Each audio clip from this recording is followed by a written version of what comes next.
So this area would be equal to the area of rectangle, which is h times f of x of r minus 1. So when we take all these rectangles, we get this as h and this as f of x naught. So the area of this rectangle would be equal to h times f of x naught. Similarly, the area of this rectangle would be equal to h times f of x1, and so on up to h times f of xn minus 1. Thus, the area of these rectangles is equal to Sn, and which is equal to h times f of x0 plus h times f of x1, and so on up to h times f of xn minus 1. Thus, we can write it as equal to h times summation of f of xr, where we see that r varies from 0 to n minus 1. Thus, Sn is equal to h times summation of f of xr, where r varies from 0 to n minus 1. Now similarly, let's try to calculate the area of this big rectangle PQTU. Now this is equal to h times f of xr, because the length of this is f of xr. Thus we see that if we add the areas of such rectangles, then we get Sn equal to h times f of x1 plus f of x2, and so on up to f of xn. Thus Sn is equal to h times summation of f of r, where r varies from 1 to n. Thus we see that small sn would be less than area of ABCDA, which is the area of the curve between x-axis x equal to a and x equal to b, and this would be less than capital Sn. Now what if n tends to infinity? Now we see that when n tends to infinity, all these strips will become very close to each other, and thus they will become very narrow. So when n tends to infinity, we will see that Sn would be equal to capital Sn, and that would be equal to the area of ABCD. So when n tends to infinity, then this relation holds. That is, small sn would be equal to capital Sn, and that would be equal to the area of ABCDA. So we can say that the area of fx dx from a to b, which is actually the area of ABCDA, this would be equal to limit of h times f of a plus f of a plus h plus so on up to f of a plus h times n minus 1. Here h tends to 0. Why? Because we see that n tends to infinity. Now what we do is we substitute the value of h. Here we know that h is equal to b minus a by n. So we substitute this value here to get integral of fx dx from a to b is equal to b minus a into limit of 1 by n into f of a plus f of a plus h, and so on up to f of a plus n minus 1 into h. Here h is equal to b minus a by n, and when n tends to infinity, we get h tends to 0. Thus this integral is nothing but equal to the limit of sum of such strips. So that is why we express definite integral as limit of sum. So based on the above concept, let's try to solve an example. Find the value of integral of e to the power of 2x from 0 to 1. So we have to find the value of integral e to the power of 2x from 0 to 1. Now let us say that I is equal to the integral e to the power of 2x from 0 to 1. Now we would use definite integral as limit of sum. I would be equal to limit of 1 by n into f of a plus f of a plus h plus f of a plus 2h, and so on up to f of a plus n minus 1 into h. Here n tends to infinity. Now we also know that h is equal to b minus a by n. Here the value of b is equal to 1 and the value of a is equal to 0. So h would be equal to 1 minus 0 by n, and that was equal to 1 by n. Thus h is equal to 1 by n. Now fx is equal to e to the power of 2x. So I would be equal to limit of 1 by n into f of 0 plus f of 0 plus 1 by n plus f of 0 plus 2 by n, and so on up to f of 0 plus n minus 1 by n. we put the value of h equal to 1 by n in this expression and the value of a equal to 0 in this expression. Now we get I equal to limit of 1 by n into f of 0 is nothing but equal to 1. F of 0 plus 1 by n would be equal to e to the power of 2 by n plus f of 0 plus 2 by n would be equal to e to the power of 4 by n, and so on. We get this expression as e to the power of 2 times n minus 1 by n. Now we see that these terms are in JP. Now why? Because we see that these terms have a common ratio, and that is equal to e to the power of 2 by n. Now we write I equal to limit of 1 by n into e to the power of 2n by n minus 1 divided by e to the power of 2 by n minus 1. Here again n tends to infinity. Now this is equal to e square minus 1, and we write this expression as this way: e to the power of 2 by n minus 1 divided by 2 by n. Now when we take the limit of this expression, we get I equal to e square minus 1. How we get this expression? If we use the limit of this expression, limit of e to the power of h minus 1 divided by h when h tends to 0. We convert it to this form and we get this I equal to e square minus 1.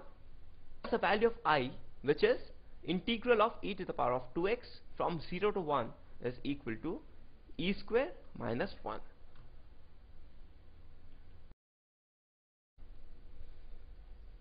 So let us try to understand the geometrical interpretation of definite integrals.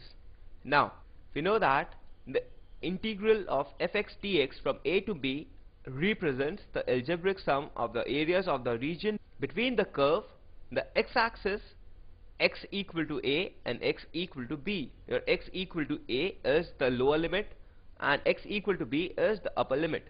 It simply denotes the area between the curve and the x-axis from the points x equal to a to x equal to b. Now let us say that this is the curve y equal to fx. We see that it decreases, then increases, then decreases, then increases, and again it decreases. Let us say that this is the point x equal to a and this is the point x equal to b. Now integral of fx dx from a to b represents the area of this curve and the x-axis. So we see that this entire region is being divided into 4 areas. The first is I1, the other is I2, the third is I3, and the fourth is I4. So we see that this entire integral is divided into 4 areas. Let us say that this is C1, this is C2, this is C3, and this is B. So your I1 would be equal to integral of fx dx from a to c1. I2 would be equal to integral of fx dx from c1 to c2. I3 would be equal to integral of fx dx from c2 to c3, and I4 would be equal to integral of fx dx from c3 to b. Now we see that I1 is the area below the x-axis, and so this is negative. I2 is the area which is above the x-axis, and so I2 is positive. I3 is the area that is below the x-axis, and so it is negative. And similarly I4 is the area that is above the x-axis, and hence it is positive. So I is equal to integral of fx dx from a to b would be equal to summation of I1 plus I2 plus I3 and I4. Now integral of fx dx from a to b is equal to f of x plus c from a to b, and this is equal to f of b minus f of a. Thus if we calculate the antidifferential of fx, then subtract the two values of fx at the point x equal to b and x equal to a. So the first step is we calculate the antidifferential of fx dx, that is the indefinite integral of fx dx. Then we find the values of f of x at x equal to b and x equal to a, and then subtract these two values to get the definite integral fx dx from a to b.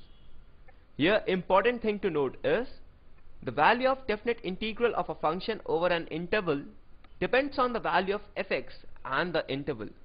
It does not depend on the variable. So it says that the definite integral of any function depends on the interval and the function fx. So it says that the value of definite integral of a function depends on two factors. The first is fx, which is a function itself, and the interval on which it is being integrated. It does not depend on the variable, that is, it does not depend on x. So integral of f of u du from a to b would be equal to f of t dt from a to b, and this is equal to f of x dx from a to b. Thus we see that it does not depend on the variable. Here variable is x, here the variable is t, and here the variable is u. So let's try to solve an example. Evaluate integral of dx by under root of 3 plus x square from 1 to 3. So in this problem we have to integrate this expression in the interval 1 to 3. So let's try to see the solution of this. I is equal to integral of dx by under root of 3 plus x square from 1 to 3.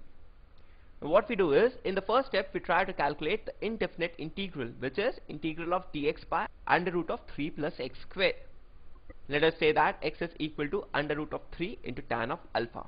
So dx would be equal to root 3 into sec square alpha into d alpha.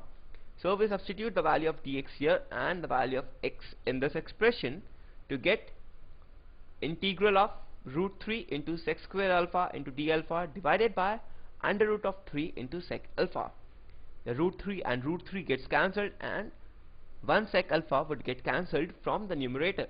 So this reduces to integral of sec alpha into d alpha. We know that the integral of sec x is ln of sec x plus tan x, and hence integral of sec alpha is equal to ln of sec alpha plus tan alpha plus a constant c.